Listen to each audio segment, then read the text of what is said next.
Imaginen una oscuridad absoluta, una oscuridad que ha permanecido intacta durante 4500 años. El aire allí es tan antiguo, tan seco y tan inmóvil que parece que los átomos del aliento de quienes colocaron los últimos bloques quedaron petrificados en él. Ese es el corazón del Meseta de Giza. Esa es la Gran Pirámide, la única de las 7 maravillas del mundo antiguo que resistió terremotos, guerras, expolios, los excesos de fanáticos y la indiferencia del tiempo.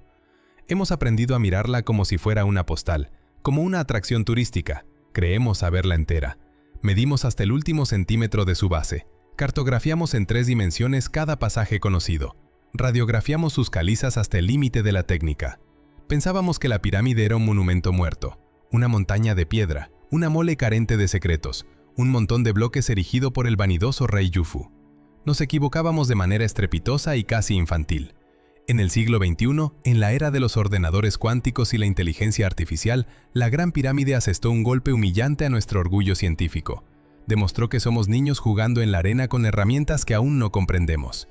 Y esto no ocurrió en una expedición con antorchas al estilo Indiana Jones. Sucedió ahora, a plena luz de la tecnología moderna.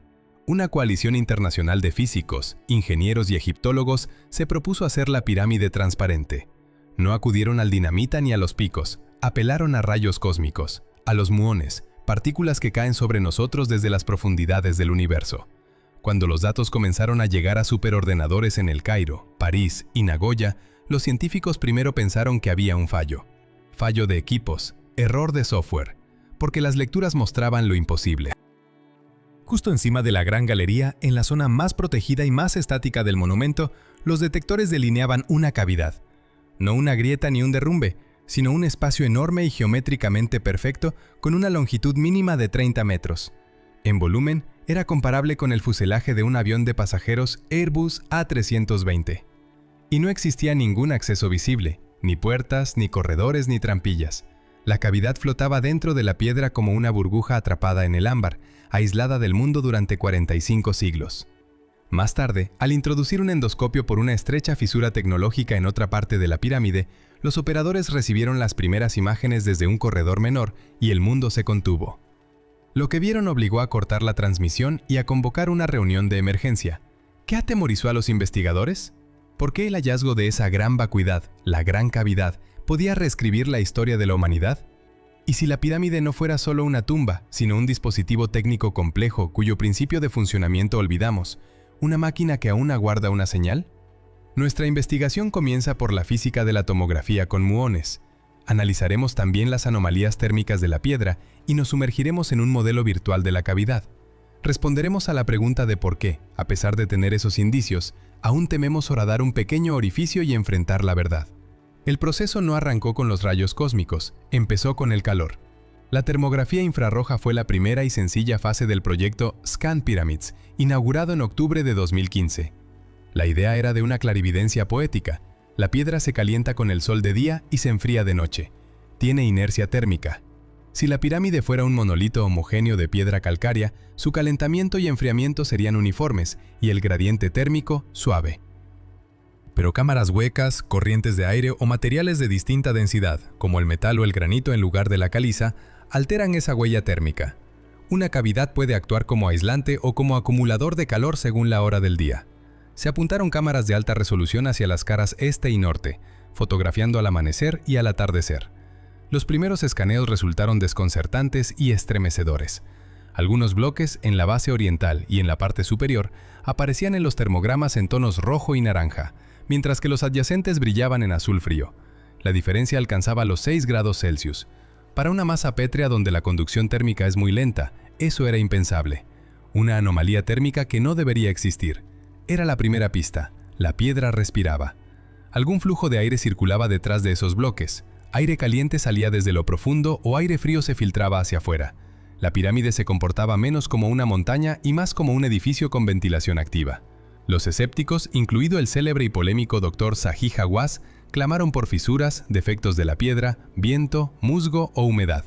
Pero los físicos de la Universidad de El Cairo y del Instituto francés Heritage Innovation Preservation comprendieron que las grietas no generan patrones térmicos tan nítidos y geométricos. Allí, tras las paredes de bloques de varias toneladas, existía un espacio abierto y un flujo de aire interno. La cámara infrarroja solo mostraba la superficie, no podía mirar a través de millones de toneladas de piedra. ¿Cómo ver lo oculto sin destruir la maravilla? La respuesta vino del cosmos. Los muones son partículas elementales que nacen en las capas superiores de la atmósfera cuando rayos cósmicos, protones de alta energía procedentes de explosiones de supernovas y de zonas activas alrededor de agujeros negros, colisionan con los átomos del aire. Ese choque genera una lluvia invisible de muones que atraviesa la Tierra. Cada segundo, cientos de muones atraviesan tu cuerpo, esta habitación y la pantalla que tienes delante. No los sentimos y no nos hacen daño, pero la piedra los registra. Los muones son análogos a electrones, pero 200 veces más pesados y con gran capacidad de penetración. Sin embargo, van perdiendo energía y son absorbidos al atravesar materia densa. Cuanto más gruesa y compacta sea la roca sobre un detector, menos muones lo alcanzarán. Colocado un detector especial, una placa de emulsión o una cámara de gas en el interior de la pirámide orientado hacia arriba, es posible obtener una radiografía del edificio entero, la muonografía. El principio es sencillo. Donde el material es compacto, el flujo de muones es reducido y la imagen aparece oscura. Donde hay vacío, el aire deja pasar los muones y la imagen resulta luminosa. Los físicos japoneses de la Universidad de Nagoya, pioneros en esta técnica, ya la habían empleado para sondear reactores nucleares y el cráter de volcanes tras erupciones. Trajeron a Giza placas fotoemulsivas que, a la manera de una filmografía antigua de rayos, debían permanecer en cámaras oscuras y húmedas durante largos periodos. Se colocaron en la cámara de la reina, en la parte baja de la pirámide, y se esperaron 70 días. 70 días de silencio, mientras la lluvia cósmica bombardeara la estructura y grabara un mapa interno en las emulsiones a nivel molecular. Fue una espera torturante y llena de incertidumbre. La masa de piedra podía atenuar tanto la señal que el registro resultara inútil. La radiación ambiental podía arruinarlo. Al revelar las placas en un laboratorio especial en El Cairo, los científicos no encontraron mero ruido. Distinguieron la estructura.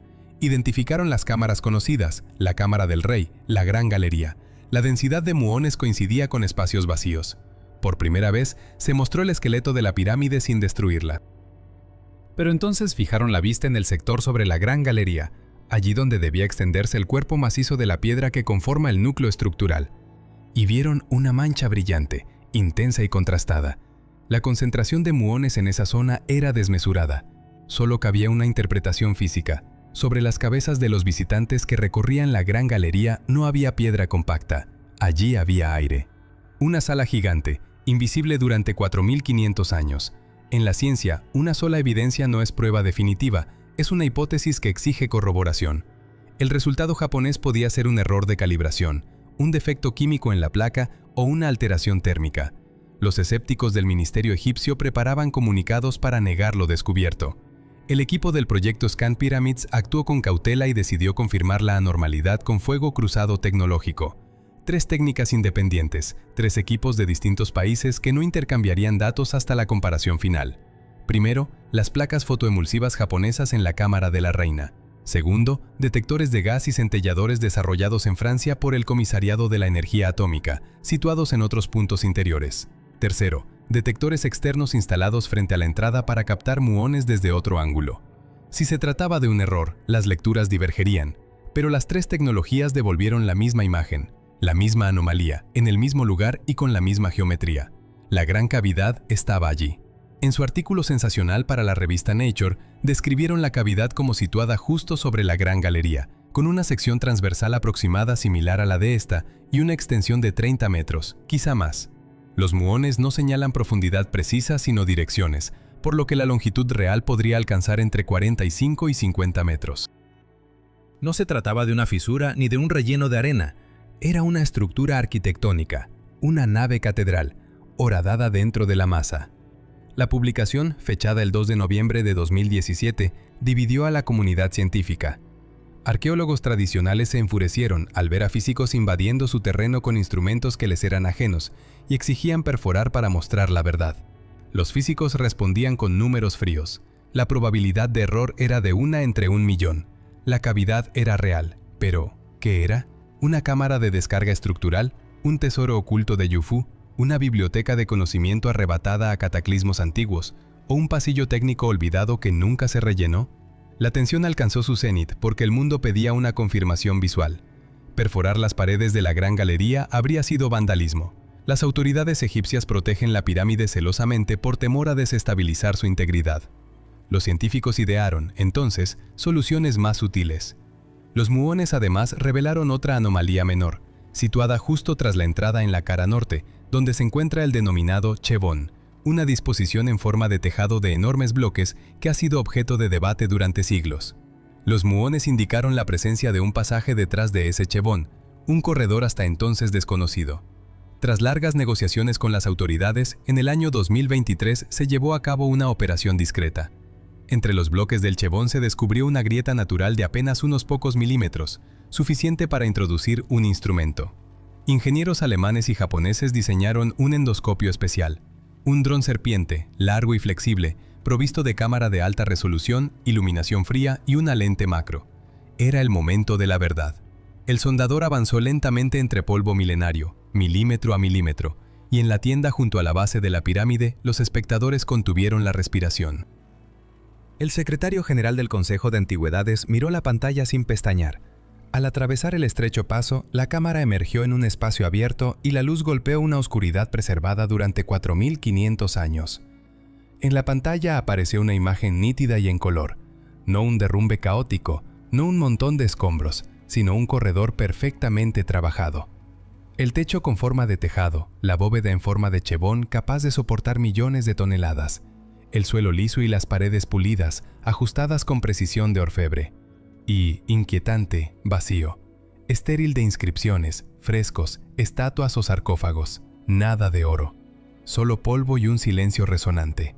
El corredor medía aproximadamente 9 metros de longitud, 2 metros de ancho y cerca de 2 metros de altura, suficiente para que una persona se mantuviera erguida. Se adentraba hacia el interior y terminaba en lo que parecían bloques toscos, tal vez sellando el paso ulterior. Aquello no lo había visto nadie desde los funerales de Yufu. ¿Por qué construir y sellar un corredor perfecto para después no dejar en él marcas, ofrendas ni inscripciones reales? En los círculos científicos se rumoró que la transmisión pública habría sido interrumpida si se hubiesen mostrado ciertos detalles, marcas en el suelo, objetos metálicos o una geometría que sugería usos no humanos. Los investigadores, en lugar de alimentar especulaciones, optaron por informes técnicos comedidos. La explicación oficial, calmante y racional, habló de cámaras de descarga, vacíos ingenieriles diseñados para redistribuir cargas y proteger el pasaje descendente del aplastamiento de la masa superior. Los chevrones y el corredor serían parte de un sistema para derivar vectores de fuerza y preservar la estabilidad. Todo era lógico y prudente.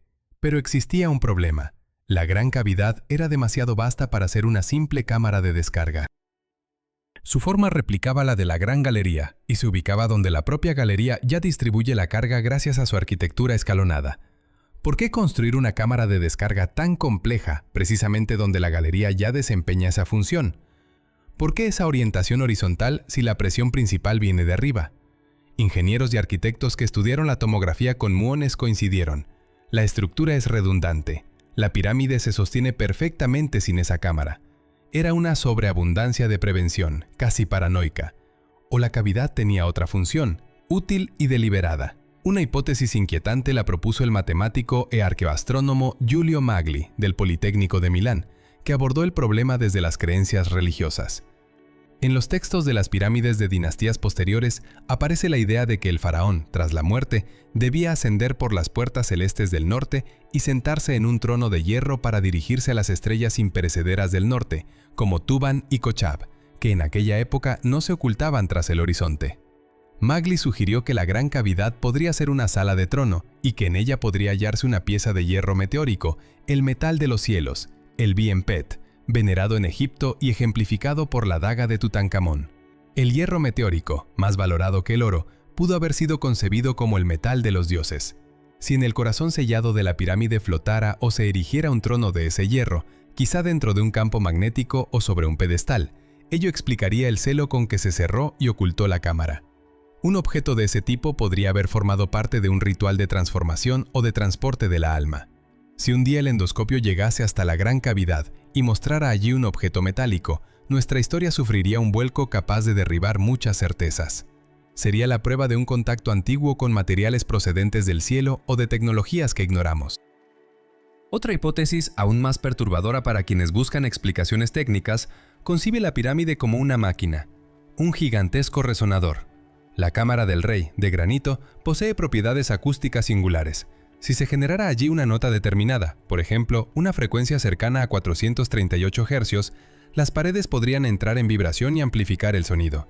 La gran cavidad, situada sobre la gran galería que actúa como cuerno, podría funcionar como un resonador de Helmholtz, amplificando o enfocando ondas sonoras de baja frecuencia, incluso infrasónicas.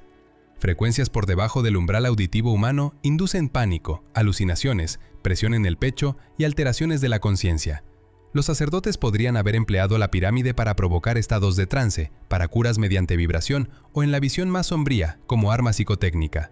Los esoteristas añaden que si la cavidad contuviera gases especiales o cristales, los efectos se multiplicarían.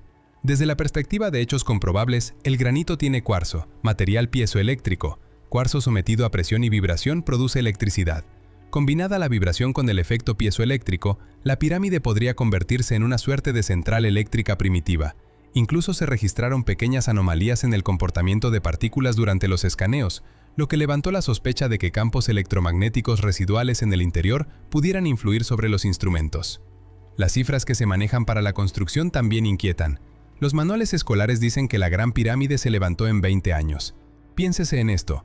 Colocar 2.500.000 bloques, con pesos que oscilan entre 2 y 80 toneladas, en 2 décadas implica disponer un bloque cada 3 minutos, durante jornadas de 10 horas al día, 365 días al año, sin descanso.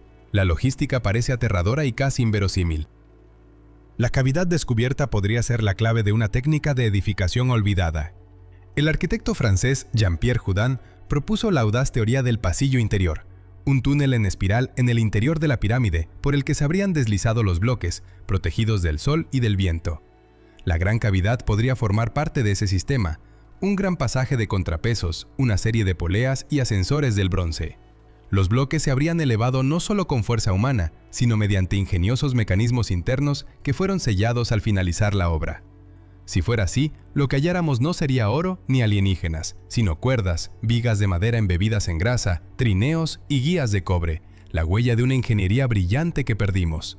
Un hallazgo de esa índole sería más chocante aún que una visita extraterrestre, porque nos obligaría a admitir que los antiguos egipcios desarrollaron soluciones técnicas superiores a las nuestras en ciertos aspectos. El contexto se completa con una prueba documental encontrada en 2013 en la orilla del Mar Rojo, en Wadi al-Jarf, el papiro del inspector Merer.